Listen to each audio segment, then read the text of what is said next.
Oi, gente, tudo bem? Estamos aqui para o terceiro bloco da teoria de função. Nos dois primeiros blocos a gente já viu bastante coisa, porém ainda temos muita teoria para ver. Então, sem muita perda de tempo, a gente vai direto para o quadro para dar continuidade ao processo de conhecimento de novas ideias dentro da teoria de função. Falou? Vamos lá? Legal, gente. Representação gráfica. Olha só o exemplo. Represente graficamente a função do exemplo anterior.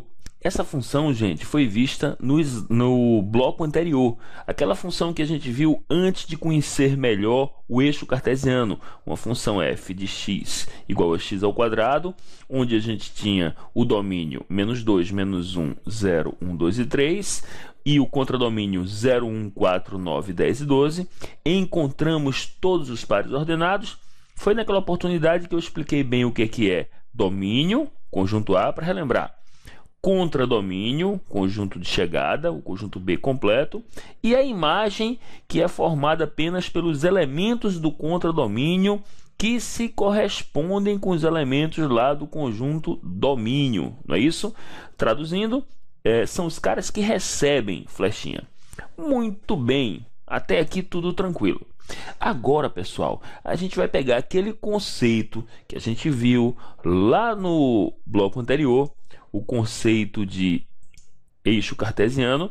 Vamos colocar um eixo cartesiano aqui e os pares que a gente conseguiu, olha só, 2, 4, menos 1, 1.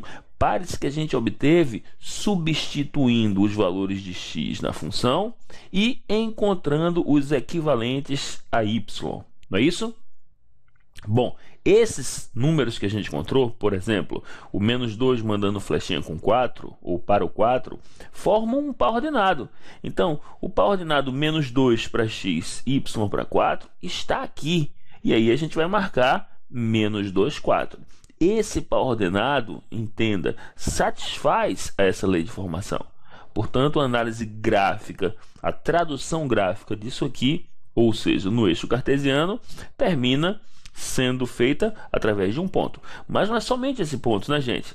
Temos também o ponto menos 1, 1. Olha o ponto menos 1, 1. Temos também o ponto 0, 0.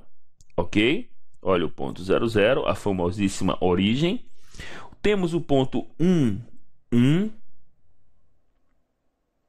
Temos também o ponto 2, 4. E temos o ponto 3, 9. Só para lembrar, gente, todos esses pares ordenados foram escolhidos porque obedecem à lei de formação. Relembrando, menos 2 igual a x. F de menos 2 igual a menos 2 ao quadrado, que dá 4. Por isso que o menos 2 mandou flechinha para o 4. E por isso que eles formam um par ordenado que satisfaz a equação da função. Então, o par ordenado menos 2, 4, mais uma vez, é a tradução gráfica da ideia algébrica de função. Ok? Muito bem. Pequeno detalhe aqui que vale a pena falar. Quem já tiver um pouquinho por dentro de função deve estar pensando assim: poxa, essa função é do segundo grau, então o gráfico é uma parábola. Então aqui a gente tem esses pontinhos e vai juntar todos eles formando uma parábola. Não é bem assim, gente. Ok? Nem sempre o gráfico de uma função do segundo grau é uma parábola. Nesse caso, os pontos fazem parte de uma parábola. Mas aqui não faz sentido a gente juntar todo mundo e fechar uma curva, dando aquela sensação de continuidade entre pontos. Por um motivo muito simples, nós temos apenas estes pontos. Somente eles satisfazem.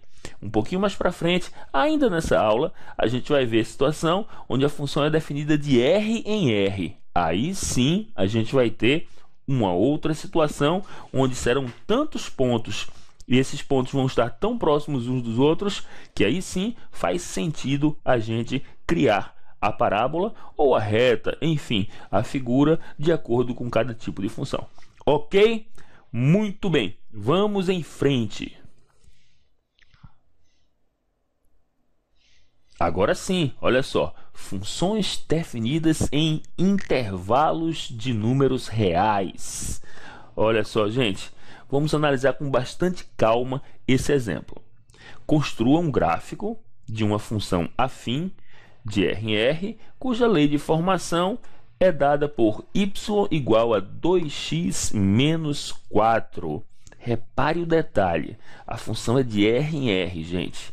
Ou seja, o domínio é reais e o contradomínio reais. Ou seja, um conjunto infinito. Tranquilo? Então não faz sentido a gente pensar aqui nos balõezinhos. Vai ficar muito complicado a gente, para falar a verdade, impossível a gente representar todos os pares ordenados lá no diagrama de Venn. É nesse momento que entra com força em cena a ideia do eixo cartesiano. Então vamos explicar como é que a coisa vai funcionar. Primeiro a gente vai criar uma tabelinha aqui. Essa tabelinha vai ter alguns valores para x, e aí você pode me perguntar: poxa, Tiago, quais são os valores de x aqui?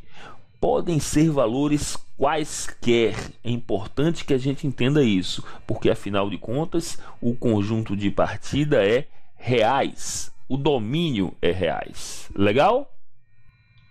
Portanto, a gente vai jogar alguns valores aqui. Olha só. Menos 1, 0, 1, 2, 3 e 4.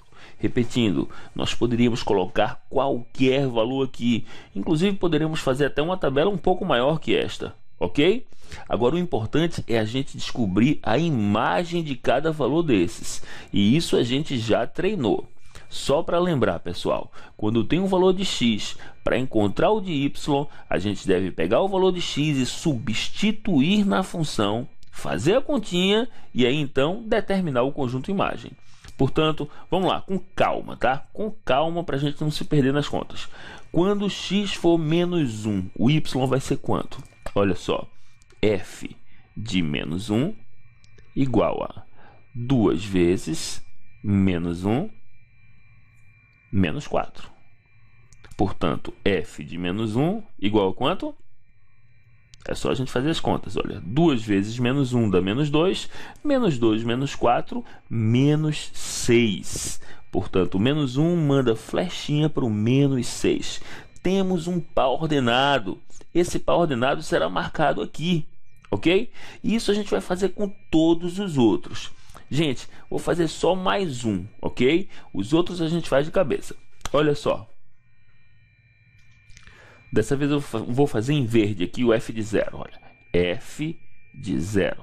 Quanto é f de 0, gente? Mais uma vez, olha, f de 0 vai ser 2 vezes 0 menos 4. Portanto, 2 vezes 0 menos 4. Daqui a gente conclui que f de 0 igual a menos 4. Portanto, o 0 manda flechinha para o menos 4. E assim por diante. Vamos fazer os outros. Só que dessa vez a gente vai fazer de cabeça. Vamos lá. X igual a 1, com calma. F de 1. 2 vezes 1, 2. 2 menos 4, menos 2. Muito bem. Agora 2. F de 2, quando x for 2. F de 2. 2 vezes 2, 4. Menos 4, 0. Quando x for igual a 3, 2 multiplicado por 3 dá 6. 6 menos 4, 2. E, finalmente, quando x igual a 4, 2 vezes 4, 8. 8 menos 4, 4. Portanto, o 4 manda flechinha para o 4. Agora, o que a gente vai fazer com esses pares ordenados? Primeira coisa, a gente vai marcar no eixo cartesiano. Vamos lá? Olha só. Menos 1, menos 6. Olha o par ordenado menos 1, menos 6 aqui, gente. Agora o ponto 0, menos 4. Atenção! Vamos lembrar lá daquela revisão que a gente fez no eixo cartesiano, no bloco anterior. Quando um dos valores é 0, significa que o ponto está em cima do outro eixo. Portanto, 0 menos 4 é esse ponto aqui, olha. 0 menos 4. Temos agora o ponto 1 menos 2, mais ou menos por aqui. Temos o ponto 2, 0. Atenção, o y vale 0. Significa que esse ponto está em cima do eixo x. Olha só. Temos depois o ponto 3, 2. E finalmente o ponto 4, 4. Legal? Muito bem. Só que a grande pergunta é: o gráfico vai ser somente composto por esses pontos?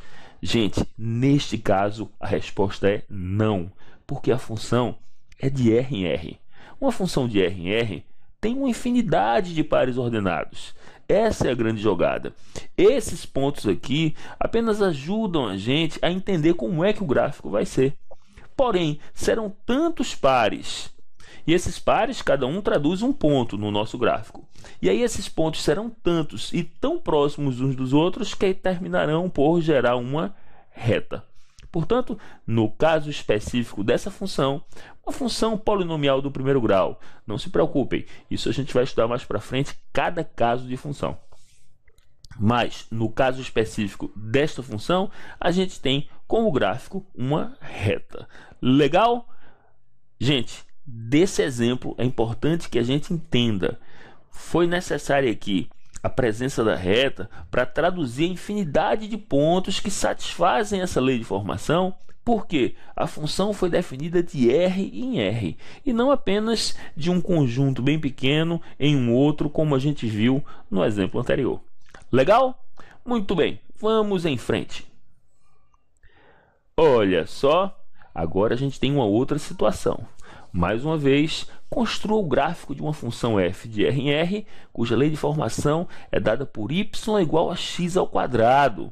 Repare que a gente está usando o mesmo exemplo lá de trás, lá do bloco anterior, só que dessa vez a função vai ser de R em R, gente.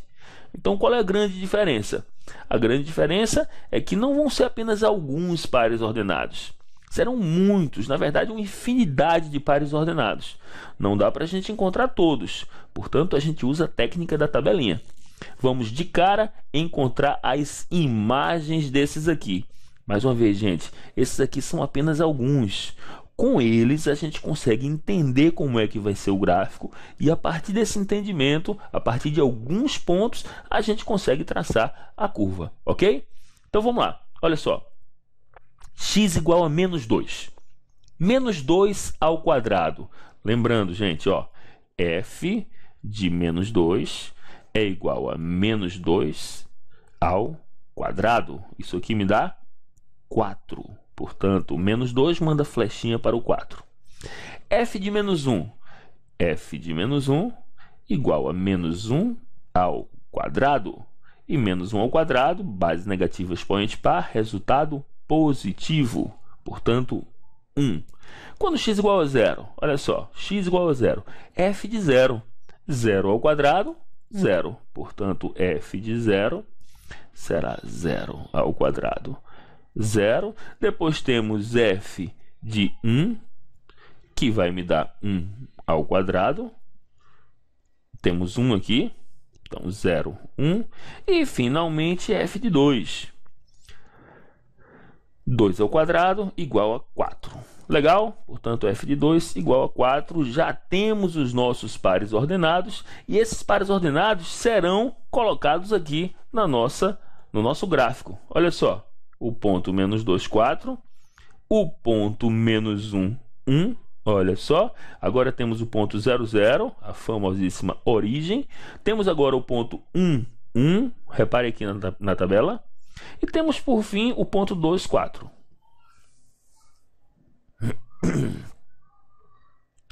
Repare que, de cara, esses pontos não são colineares, como no exemplo anterior. Óbvio que não são, porque a função é uma função do segundo grau, uma função polinomial do segundo grau, uma famosa função quadrática. De cara, o gráfico de uma função quadrática é sempre uma parábola, mas não nos preocupemos com isso agora. Ok? Isso a gente vai estudar mais para frente com detalhes, um capítulo somente de função quadrática. O importante é que a gente precisa entender que o gráfico não se resume a esses pontos, porque nesse caso a função é de R em R. E sendo de R em R, a gente vai ter um gráfico mais sofisticado. Não serão apenas esses pontos. A partir deles, a gente consegue supor que o gráfico vai ser justamente uma parábola, ok? Mais uma vez, gente, não quero entrar muito no mérito da parábola. Não vamos falar aqui de vértices, de raízes, de concavidade. Esse não é o momento.